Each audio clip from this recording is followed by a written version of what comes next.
She was the girl who broke America's heart in Love Story. He was the man every other leading man on earth wanted to be. When Ali MacGraw and Steve McQueen fell for each other on a dusty film set in Texas, the world saw a fairy tale. What actually unfolded behind closed doors was something closer to a warning. Now, decades later and well into her 80s, MacGraw has spent years quietly telling the truth about what that marriage cost her. And it is a far rougher story than the one printed on movie posters. Long before she was a movie star, Ali MacGraw was a kid in a tense house in New York, watching two parents who fought constantly and a father who struggled with drinking. She has said in later interviews that the atmosphere at home taught her early to shrink herself, to avoid conflict, and to keep her real feelings tucked out of sight. It's a pattern she would later recognize, with some bitterness, as the exact skill set that made her so good at surviving a difficult marriage and so bad at leaving one. She found an escape route through modeling, catching the eye of legendary fashion editor Diana Vreeland, and rode that momentum into her first film role in 1969's Goodbye, Columbus. The performance turned heads in Hollywood, and one of the people paying attention was Robert Evans, the powerful head of production at Paramount Pictures. Evans saw star power in the young actress and cast her in a small romantic drama that no one expected to become a cultural landmark, Love Story. Released in 1970, the film turned into a phenomenon, grossing well over $100 million and making MacGraw, almost overnight, one of the most recognizable faces in the country. Off-screen, her relationship with Evans had already deepened into marriage, and in 1971, they welcomed their only child, a son named Josh. On paper, Ali MacGraw had everything: a blockbuster career, a powerful husband, and a young family. It looked complete. It wasn't. In 1972, Evans helped arrange for MacGraw to star opposite Steve McQueen in The Getaway, an action thriller directed by Sam Peckinpah. She has since admitted she hesitated before taking the role, not because of scheduling or scripts, but because some part of her already sensed danger. She would later write that she knew, going in, that working that closely with McQueen was going to mean trouble. She was right. McQueen was 12 years older than her, already a global superstar, and carried himself with the kind of restless, dangerous charisma that made him the king of cool to millions of fans. He had grown up abandoned by his father and shipped off by his mother, and that early instability never fully left him. It hardened into a magnetism laced with distrust, especially toward women. MacGraw would later describe meeting him in blunt, almost helpless terms. He was electric, the kind of man who could walk into a room and make everyone in it turn their head, and she was no exception. The chemistry between them on set became the chemistry off set almost immediately. Filming in Texas, the affair began quietly and then very publicly, fueling headlines and, ironically, box office numbers. The Getaway became a hit partly because audiences wanted to watch the real-life romance play out on screen. But behind the publicity, MacGraw's marriage to Evans was collapsing.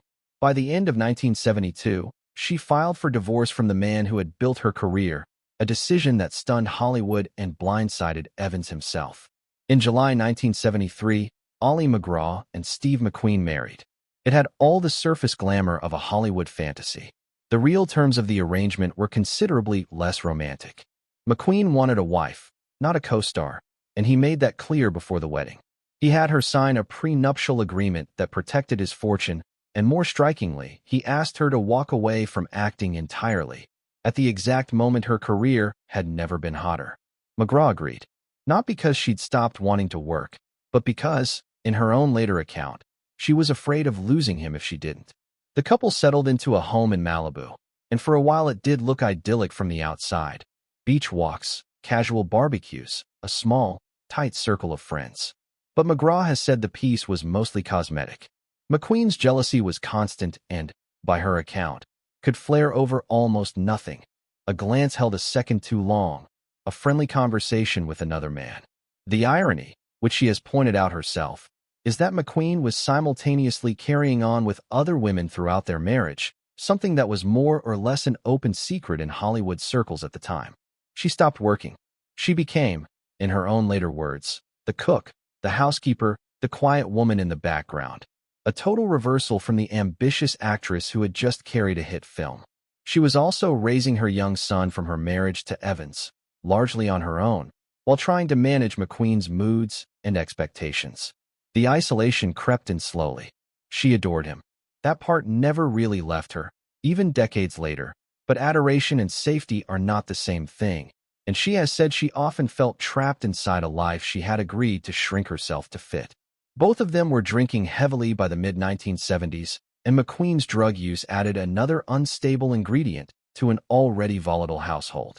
What had started as a passionate, headline-grabbing affair slowly curdled into something quieter and sadder. Two people circling each other with suspicion, resentment, and long stretches of silence. MacGraw has since said she was frightened of speaking her mind, convinced that any real confrontation would end in him leaving her. So instead, she stayed quiet and absorbed it. By 1976 and into 1977, the cracks were impossible to paper over. McQueen was disappearing for nights at a time, coming home withdrawn or agitated, and rumors of his affairs kept circulating. MacGraw, for her part, has admitted that in the fog of loneliness and humiliation, she too began looking for connection outside the marriage. It became a bitter, mutual cycle, betrayal answering betrayal. The breaking point came when MacGraw told McQueen she wanted to go back to work. It wasn't really about a paycheck. It was about reclaiming a piece of herself that she'd handed over at the altar. According to biographer Mark Elliott, McQueen's response was immediate and cold. If she went back to acting, they were getting divorced. There was no negotiation offered. For a woman who had spent years suppressing her own ambitions to keep the peace, the ultimatum confirmed something she had feared all along, that her voice had never really mattered to him in the way she needed it to. She took the role anyway, appearing in Peckinpah's Convoy in 1978. The couple made a brief, half-hearted attempt to patch things together, but the trust was already gone. Their divorce was finalized that year, closing out 5 years that had been defined as much by control and jealousy as by any of the passion that made headlines back in 1973. Tragedy followed close behind. In 1980, at just 50 years old, Steve McQueen died of a rare, aggressive cancer linked to asbestos exposure. His death shocked the film industry. For MacGraw, the grief was complicated, a tangle of old anger, old love, and the strange finality of losing someone she'd already lost once, in a different way, 2 years earlier. She has said plainly, in later interviews, that she still wished the two of them could have grown old together, sober, instead of the way things actually went. Losing McQueen didn't fix anything in MacGraw. If anything, it deepened her drinking.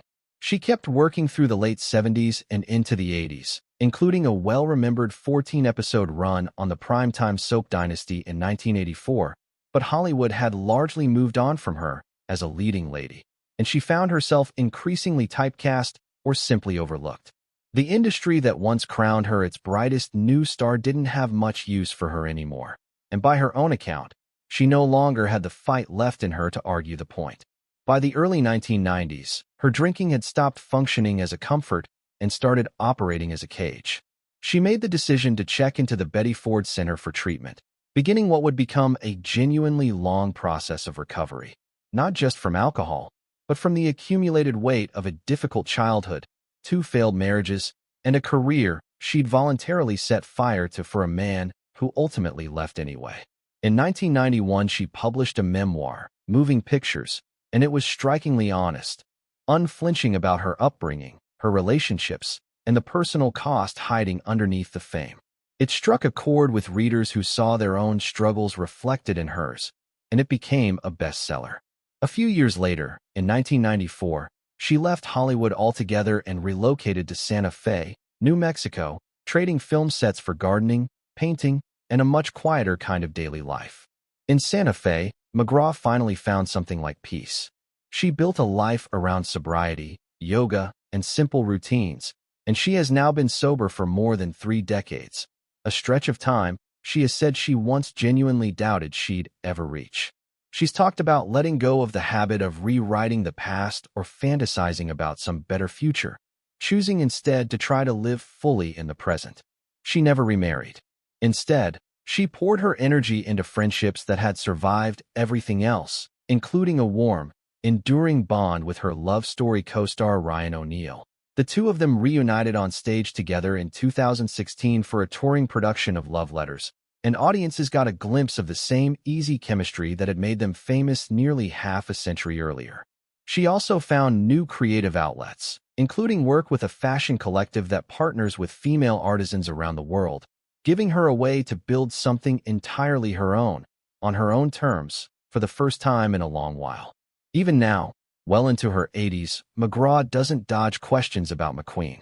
She's described the pull she felt toward him as almost chemical, and she's been candid that she sensed trouble the moment they met. And that trouble came, exactly as expected. But she has also resisted turning the story into pure tragedy. In her own words, she was not a victim, not entirely. There were wonderful stretches mixed in with the genuinely awful ones, and she's made peace with holding both truths at once rather than flattening the story into something simpler than it actually was. What makes Ali MacGraw's account of those years land the way it does isn't melodrama. It's the plainness of it, a woman describing, without much self-pity, how she quietly disappeared into someone else's expectations, and how long it took her to find her way back to herself afterward. She's not the ingenue from Love Story anymore. She's someone who lived through the wreckage of real fame and came out the other side willing to say, clearly, what it actually cost her. That kind of honesty, delivered decades after the fact and with nothing left to prove, is its own kind of ending, quieter than the one Hollywood wrote for her, but far more true.